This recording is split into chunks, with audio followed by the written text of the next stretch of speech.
और दोस्तों कैसे हैं आप सभी का स्वागत है आपके अपने चैनल राजीव कॉम्पिटिटिव क्लासेस में। दोस्तों आज का वीडियो आप लोगों के लिए काफी ज्यादा महत्वपूर्ण रहने वाला है, इसलिए वीडियो को आप लोग एंड तक देखिएगा।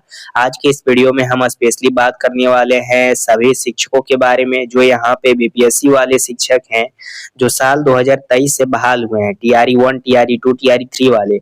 स्पेशली जो स्पेशल टीचर है, विशिष्ट वाले जो सक्षमता देकर के आए हैं, सक्षमता 1, 2, 3, 4, 5, और साथ ही साथ जो यहाँ पे प्रधान शिक्षक हैं, नियोजित शिक्षक है, यानी ओवरऑल जितने भी बिहार के 7.5 लाख शिक्षक हैं सभी के लिए वीडियो काफी ज्यादा इंपॉर्टेंट है, इसलिए आप लोग इस वीडियो को एंड तक देखिएगा। प्रधान शिक्षक, प्रधानाध्यापक के लिए भी काफी ज्यादा इंपॉर्टेंट है, हर एक शिक्षक के लिए इंपॉर्टेंट है। मैं हर एक चीज इसमें आप लोगों को बताऊंगा, बेसिक पे किस प्रकार से मिल रहा है, प्रमोशन मिलने के बाद किस प्रकार से मिलेगा, साथ ही साथ अगले महीने आप लोगों को किस प्रकार से मिलेगा, हर एक चीज के बारे में बात करेंगे। ठीक है, नियोजित का जब प्रमोशन हो जाएगा तो उसके बाद आपको सैलरी कितना मिलेगा, विशिष्ट शिक्षक को प्रमोशन के बाद कितना सैलरी मिलेगा, प्रधान शिक्षक को प्रमोशन मिलने के बाद कितना सैलरी मिलेगा, विशिष्ट शिक्षक को सेवा निरंतरता मिलने के बाद कितना सैलरी मिलेगा, हर एक चीज के बारे में डिटेल पूर्वक मैं इस वीडियो में आप लोगों को बताऊंगा। तो उससे पहले अगर आप नए हैं चैनल पे सब्सक्राइब कीजिएगा, बेल आइकन को प्रेस कीजिएगा। वीडियो को हम लोग शुरू करते हैं। सबसे पहले यहाँ पे दोस्तों हम लोग बात करते हैं कि आप लोगों का फिटमेंट मैट्रिक्स टेबल किस प्रकार से है। सबसे पहले विशिष्ट शिक्षक का श्रेणीबद्ध तरीके से देखें तो यहाँ पे आप लोगों का टोटल श्रेणीबद्ध तरीके से जो शिक्षा विभाग है उसी के द्वारा ये पे मैट्रिक्स टेबल जारी किया गया। अब जो फिटमेंट मैट्रिक्स टेबल है अगर उसके आधार पे बेसिक पे के आधार पे बात करें तो 1 to 5 के लिए 25,000 मिलता है, 6 to 8 वालों को यहाँ पे 28,000 दिया जाता है, 9, 10 वाले मतलब 6 to 8 वाले जो वरीयता के हिसाब से हैं उनको यहाँ पे 30,000 मिलता है, जो यहाँ पे 9, 10 वाले हैं उनको 31,000 दिया जाता है, 11, 12 वाले हैं उनको 32,000 दिया जाता है, और वही 11, 12 जो वो वरीयता वाले होते हैं उनको 34,000 दिया जाता है।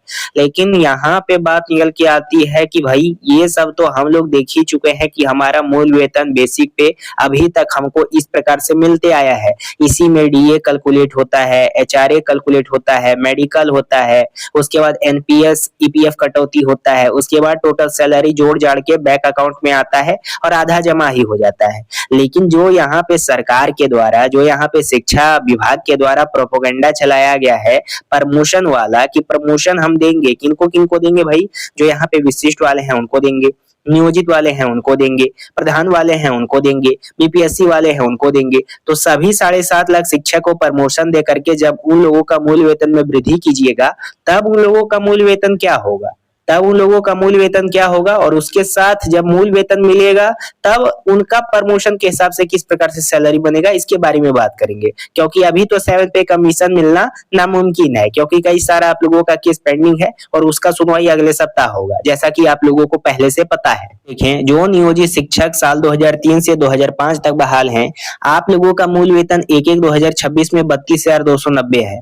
58% डीए के हिसाब से 18,728 रुपए आपको दिया जाता है, एचआरए 5% के हिसाब से 16-15, मेडिकल 1000 है आप लोगों का, एनपीएस सीपीएफ 3600 कटता है, टोटल सैलरी आता है 55,433, और इन हैंड सैलरी कटने छटने के बाद आता है 51,833। वही नियोजित शिक्षक को जब प्रमोशन दे दिया जाएगा 10 साल, 8 साल, 12 साल के आधार पे जो अभी शिक्षा विभाग के द्वारा प्रमोशन दिया जा रहा है, यानी कि जो नियोजित शिक्षक अभी प्रमोशन ले लेते हैं 2003-2005 वाले, तो आपका मूल वेतन 32,000 से बढ़ करके 34,130 हो जाएगा, और 58% डीए के हिसाब से 19,795 हो जाएगा, एचआरए 5% हिसाब से 17,007 हो जाएगा, मतलब 1,707, और साथ ही साथ मेडिकल की बात करें तो 1000 हो जाएगा, और एनपीएस ईपीएफ 3600 हो जाएगा। टोटल सैलरी आएगा 58,432, इन हैंड सैलरी आएगा 54,832। यानी कि अभी जो आपको सैलरी मिलता है इन हैंड उससे बढ़ करके 4,000 का मुनाफा आप लोगों को होने लगेगा।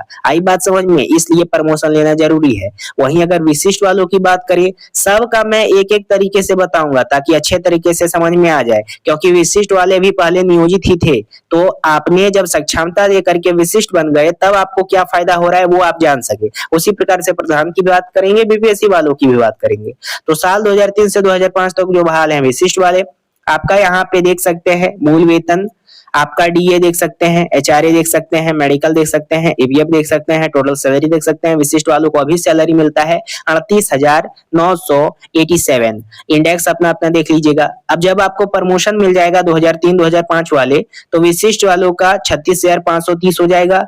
उसके बाद 58% डीए के हिसाब से 21,187 हो जाएगा। फिर एचआरए देख सकते हैं, मेडिकल देख सकते हैं, एनपीएस देख सकते हैं कितना कटेगा, टोटल सैलरी देख सकते हैं और टोटल इन हैंड सैलरी आएगा 54,700 यहाँ पे 42। आई बात समझ में?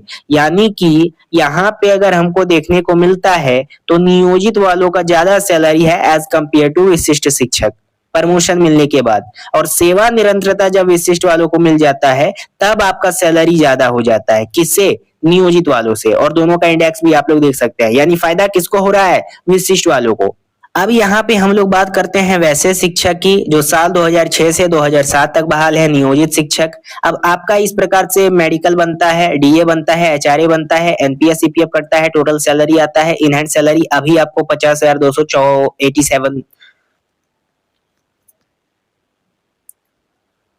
अब यहाँ पे हम लोग बात करते हैं वैसे शिक्षक की जो साल 2006 से 2007 तक बहाल है, नियोजित शिक्षक। आपका इस प्रकार से सैलरी बनता है, टोटल अभी आपको सैलरी मिलता है 50,284। और जब आपको प्रमोशन मिल जाएगा नियोजित वाले 2006-2007 वाले हैं तो अपना अपना देख लीजिए, मूल वेतन, DA, HRA, medical, EPF, total salary आपका इन हैंड बनेगा कटने छटने के बाद 53,186। विशिष्ट वालों की बात करें जो साल 2006 से 2007 तक बहाल है, जो सक्षमता देकर के आए हैं, आपका यहाँ पे इस प्रकार से टोटल सैलरी बनता है सभी चीजों के आधार पे। और आपका टोटल सैलरी बनता है 59,000 फिर 558 और जब आपका कट जाता है पैसा तो आ जाता है 47,589। तो यहाँ पे ज्यादा फायदा किसको हो रहा है? विशिष्ट वालों को फायदा हो रहा है। लेकिन जब मतलब नियोजित वालों को फायदा हो रहा है अगर हम अभी के कंपैरिजन में देखें मूल वेतन। लेकिन अगर हम प्रमोशन के बारे में बात करें, जब प्रमोशन मिल जाएगा विशिष्ट वालों का तब आपको मिलेगा 53,180। अभी भी आप लोगों का थोड़ा सा सैलरी जो है ये दोनों का 1-2 रुपया ज्यादा हो जाता है, ठीक है, नियोजित वालों का। लेकिन सेवा निरंतरता जब मिल जाएगा तो दोनों का लगभग यहाँ पे आप लोगों का मतलब विशिष्ट वालों को जब सेवा निरंतरता का लाभ मिल जाएगा तो यहाँ पे आप लोगों का सैलरी ज्यादा हो जाएगा एज कंपेयर टू नियोजित शिक्षक। अपना अपना देख लीजिएगा, अच्छे तरीके से आप लोगों को समझ में आ जाएगा इंडेक्स के आधार पे, ठीक है। पहले अभी के कंपैरिजन में नियोजित वालों का माना कि ज्यादा है, लेकिन आप लोगों का दोनों का प्रमोशन मिलने के बाद सेम ही है लगभग। लेकिन जब सेवा निरंतरता का लाभ मिल जाता है विशिष्ट वालों को तब आपका मूल वेतन जो है वो ज्यादा हो जाएगा, जो साल 2006 से 2007 तक बहाल है। तो इसमें फायदा किसका है? विशिष्ट वालों का। यहाँ पे हम लोग बात करते हैं नियोजित शिक्षक की जो साल 2009 से 2010 तक बहाल है। आपका मूल वेतन देखिएगा 26 में आपको किस प्रकार से दिया जा रहा है, 58% डीए के आधार पे, एचआरए 5% के आधार पे, मेडिकल के आधार पे, एनपीएस ईपीएफ के आधार पे, टोटल सैलरी देख लीजिएगा, इन हैंड सैलरी देख लीजिएगा। नियोजित शिक्षक का प्रमोशन के बाद सैलरी क्या मिलेगा 2009-2010 वालों का, तो आपका सैलरी सब जोड़ने जाड़ने के बाद यहाँ पे बनता है 51,621। अभी आपको प्रमोशन मिलने के बाद इस प्रकार से सैलरी दिया जाएगा। और विशिष्ट वालों की बात करें तो अभी आपको सैलरी दिया जाता है 46,234, जो साल 2009 से 2010 तक बहाल है कटने छटने के बाद इंडेक्स के आधार पे। उसके बाद प्रमोशन जब मिल जाता है विशिष्ट वालों को 2009 से 2010 तक जो बहाल है तो आपको यहाँ पे मिलेगा 51,665, ठीक है, प्रमोशन मिलने के बाद। किसको? विशिष्ट वालों को। और विशिष्ट शिक्षक का अगर सेवा निरंतरता देखें तो सेवा निरंतरता मिलने के बाद आपका सैलरी हो जाता है यहाँ पे 53,432। यानी फायदा किसको हो रहा है? विशिष्ट वालों को। जब सेवा निरंतरता उनको मिल जा रहा है तब फायदा होगा यहाँ पे सबसे ज्यादा नियोजित वालों को नहीं, विशिष्ट वालों को। लेकिन अगर एज कंपेयर टू प्रमोशन के बारे में देखें दोनों का, तो दोनों का प्रमोशन मिलने के बाद सैलरी सेम ही है, लेकिन जब विशिष्ट वालों को प्रमोशन के अलावा सेवा निरंतरता दे दिया जाता है तब सैलरी ज्यादा हो जाता है, ठीक है। तो इसमें फायदा किसको हो रहा है ज्यादा? विशिष्ट वाले। उनका वेतनमान 2026 के आधार पे। तो नियोजित वाले 1/1/2026 से आपका नियुक्ति वर्ष देख सकते हैं सबका, पे इंडेक्स देख सकते हैं, मूल वेतन देख सकते हैं, पे इंडेक्स देख सकते हैं, वेतन संरक्षण देख सकते हैं। विशिष्ट वालों का भी देखिएगा, सेवा निरंतरता, पे इंडेक्स और मूल वेतन। अब यहाँ पे दोनों का जब सैलरी का कैलकुलेशन कीजिएगा तो इस प्रकार से आपका सैलरी टोटल बनता है कटने छटने के बाद। अब अगर विशिष्ट वालों की बात करें जो साल 2003 से 2005 तक बहाल है, तो वेतन संरक्षण के साथ, सेवा निरंतरता के साथ, पे इंडेक्स के साथ सभी चीजों का लाभ जोड़ जाड़ के आपको दिया जाता है ना, तो विशिष्ट शिक्षक का सैलरी होता है 61,357। और वहीं विशिष्ट शिक्षक 2026 वालों की बात करें, इसमें अगर आपको सेवा निरंतरता दे दिया जाता है तब आपका कुल वेतन बनता है 70,965। यहाँ पे 2013 वालों का, टीटी वालों का देखिएगा, 16 वालों का देखिएगा, 22 में जो छठा फेज के तत्व वाले हैं उनका देखिएगा, स्नातक ग्रेड वालों का देखिएगा और स्नातक ग्रेड वालों का देखिएगा। सबका दिया गया है कितना बेहतरीन तरीके से सैलरी। मैं इस आधार पे बता रहा हूँ, इतना ज्यादा आपको सैलरी देखने को मिल रहा है। किस आधार पे? पहला प्रमोशन, दूसरा सेवा निरंतरता, तीसरा वरीयता, चौथा मिल जाएगा पे मैट्रिक्स टेबल के आधार पे भी, इससे भी आप लोगों का सैलरी बढ़ जाएगा। अब यहाँ पे जो नियोजित वाले हैं उनका सबसे कम सैलरी रहेगा, पहली बात। अब यहाँ पे कई सारे जो प्रधान शिक्षक हैं, प्रधानाध्यापक हैं, वो बोलेंगे कि अभी जो जूनियर है विशिष्ट वाला, उनका मूल वेतन हमसे ज्यादा है। अब देखिए जितने भी प्रधान शिक्षक साथी हैं, प्रधानाध्यापक हैं, तो 2021 के नियमावली के अकॉर्डिंग अभी का सिचुएशन आप लोगों के साथ इस प्रकार से क्रिएट करा गया है। बट जब आप लोग प्रमोशन ले लीजिएगा तो सबसे ज्यादा सैलरी आप ही लोगों को मिलेगा, आप एक लेवल पे आ जाएंगे। इस बात को आप लोग समझिए, क्योंकि आपके सामने खुद है ना, आप भी पहले यहाँ पे नियोजित होंगे, आप भी विशिष्ट होंगे, तब बीपीएससी के थ्रू जब प्रधानाध्यापक का वैकेंसी आया उसमें आपने अप्लाई किया, सिलेक्शन प्राप्त किया। यहाँ पे मैं ये बताना चाहता हूँ कि जो यहाँ पे प्रधान शिक्षक हैं या प्रधानाध्यापक हैं या विशिष्ट वाले हैं या फिर नियोजित वाले हैं, सब एक ही सेक्टर वाले शिक्षक हैं, अभी अलग अलग बट गए हैं। तो यहाँ पे नियोजित वालों का और विशिष्ट वालों का सैलरी देखिएगा तो दोनों का सैलरी सेम टू सेम निकल के आएगा जब आपको प्रमोशन मिलेगा तब। लेकिन जब विशिष्ट वालों को सेवा निरंतरता मिल जाता है तो इनका मूल वेतन ज्यादा हो जाता है। उसी प्रकार से जो प्रधान शिक्षक हैं या प्रधानाध्यापक हैं, आपको जब प्रमोशन दिया जाएगा तब आपका सैलरी लेवल पे आएगा, ठीक है। और जब सेवा निरंतरता के साथ, वेतन संरक्षण के साथ, वरीयता के साथ सैलरी दिया जाएगा तो इन दोनों से आपका सैलरी ज्यादा हो जाएगा। यहाँ पे ये बात है, इसको आप लोग अच्छे तरीके से समझिए।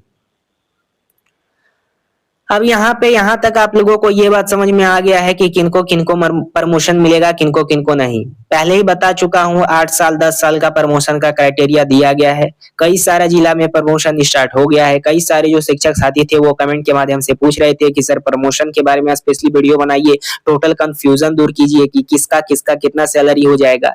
मैं फिर से एक बार समझा देना चाहता हूँ, जो यहाँ पे नियोजित वाले हैं उनका सैलरी सबसे कम रहेगा, बीपीएससी लेवल का सैलरी आपका रहेगा। यानी बीपीएससी वाले जो अभी अभी प्योर स्टूडेंट बन के आए हैं शिक्षक, टीआरई 1, टीआरई 2, टीआरई 3 वाले, उनके पास अभी वो एलिजिबिलिटी क्राइटेरिया नहीं है, अभी उनको 10 साल लगेगा प्रमोशन लेने के लिए। जिनके पास एलिजिबिलिटी क्राइटेरिया है वो तो प्रमोशन लेंगे ना। तो नियोजित वाले जो हैं, आपका सैलरी अभी के कंपेरिजन में बीपीएससी से ज्यादा ही रहेगा, क्योंकि आपको प्रमोशन मिल जाएगा। और उसके बाद नियोजित के बाद सबसे ज्यादा सैलरी होगा विशिष्ट वालों का। अगर आप दोनों ने एक ही ईयर में सिलेक्शन लिया था तो दोनों का सैलरी प्रमोशन लेने के बाद सेम टू सेम रहेगा। लेकिन जब विशिष्ट वालों को एक और प्रमोशन मिल जाएगा एज कंपेयर टू सेवा निरंतरता, तब नियोजित वालों से विशिष्ट वालों का सैलरी ज्यादा हो जाएगा, 4-5 हजार। और उसके बाद फिर आपसे ज्यादा यानी विशिष्ट वालों से ज्यादा सैलरी होगा किसका? किसका? प्रधानाध्यापक का। आई बात समझ में? यानी सबसे जूनियर होंगे इन तीनों सेक्टर में नियोजित वाले, उससे ऊपर होंगे विशिष्ट वाले, उससे ऊपर होंगे प्रधान वाले। सबसे ज्यादा सीनियर प्रधानाध्यापक। अब आपके मन में कोई भी डाउट नहीं होगा, मेरा ये आवश्यकता के अनुसार मैं बताने का आप लोगों को प्रयास कर रहा हूं। मैं जान चुका हूं कि आप लोगों के मन में कुछ डाउट नहीं होगा, फिर भी अगर कोई भी डाउट रहा होगा तो कमेंट के माध्यम से पूछिएगा, मैं हर एक चीज आप लोगों का क्लियर करने का प्रयास करूंगा। बाकी नए हैं चैनल पे सब्सक्राइब कीजिएगा, बेल आइकन को प्रेस कीजिएगा।